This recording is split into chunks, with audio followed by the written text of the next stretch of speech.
to do what you guys did in February 2020. Mm-hmm.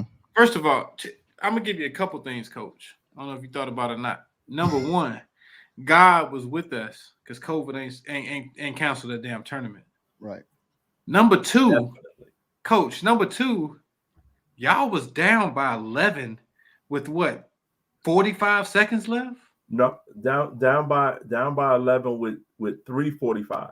With 3:40, they were down by Sean. They were down by 11 points with 3 minutes and 45 seconds left. They won the CIAA championship. Coach, if that wasn't your dad, I don't know what. And I'm not saying that Fayetteville State ain't got nothing going for them. And you know, God bless them and they coach and the slick hair and all of that. But what I'm saying is, if that wasn't some kind of intervention, because I'm gonna tell you what, I was at that game, Coach, and I'm gonna tell you what, I looked at the people that came with me and I said, yeah, this shit over. You can't come back from 11. I think they had the ball. They had 11. I mean, if you don't do the exact right things, and I don't know the story, but I've heard about the story on Twitter. I've heard about the story from people that you told them in that huddle. I don't know what the hell you told them and made them come back and think that they could win that game and make them win that game.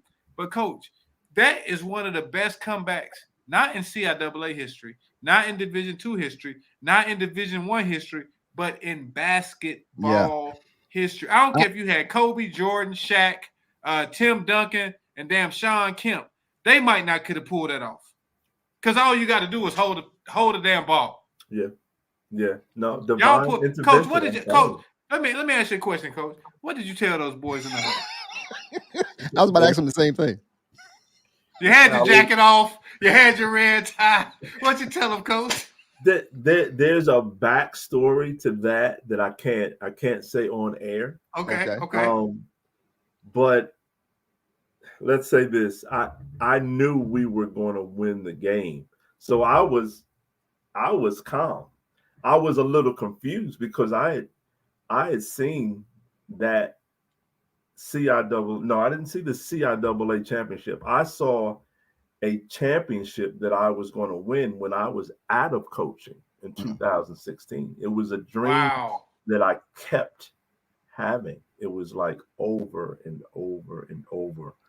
And so I just knew that this was the dream that I kept having. But when we went down the game was close, and then we went down by 5. Yeah. And then we went down by 7. And I'm looking at the clock. I'm like, oh God, maybe it's supposed to be next year. And then we went by 9. And when we're down by 9, I'm just confused. Went down by 11. I was like, wow, the stage is set. So when I called the timeout, it was more calmness than anything. There were some basic fundamental things that we had to do within the game, but it was just confidence on my part. And when I called that last timeout, I heard somebody in the stand say, "Coach, we good. We got them right where we want them." All right. Okay, yeah, here we go. And that's kind of what it was. Hey, salute, Coach. That's great. You know, like I said, I've seen some stuff on the HBCU on Twitter about that whole coaching that sequence you had towards the end, that last 4 minutes. They call it the last 4 minutes, whatever, you know. But the way that's broken down is amazing. The coaching job that you did to do that, and just to have faith in your guys on the floor.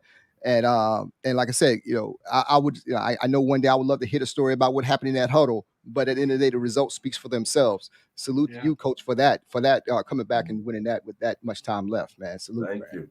Yeah. Oh yeah, for sure, man. Yeah, Coach. For me, man, I'm sincerely humbled by you taking your time to come and share a part of your story with us. And like I said, this is my absolute first time getting a chance to sit down and talk to you.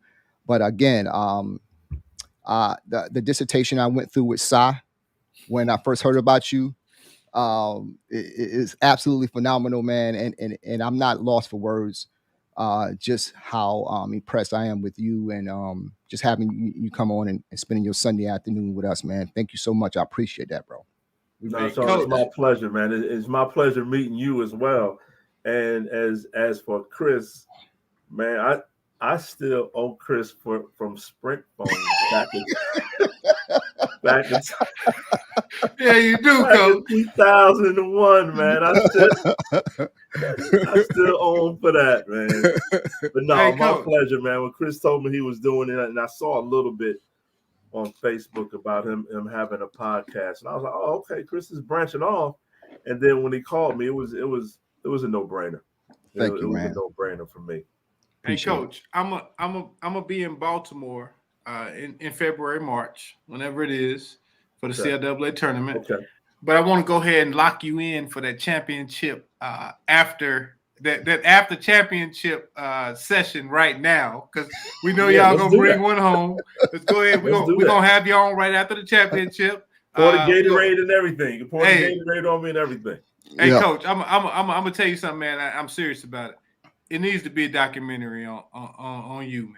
It really does, man.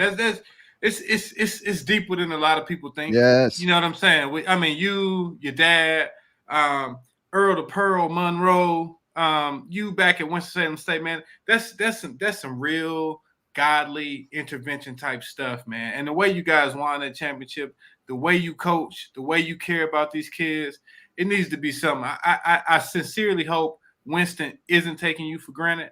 I sincerely hope that you always coach at HBCU, but if you branch off, that's fine. I'm gonna follow you wherever you go. But you've always been one of my favorite coaches. You know that. You know you have been. And wherever you go, Coach, I'm gonna follow you, and I'm gonna always consider that I got a friend in Cleo Hill Jr. Salute, and that's real talk. As the kids say, facts. Hey, Coach, thank you so much, brother. You have a great weekend. Appreciate you, Coach. We really appreciate you. You guys Coach, do man. the same. Appreciate All right, you guys. my brother. Hey, thank you, man. Really appreciate that, Coach. Man.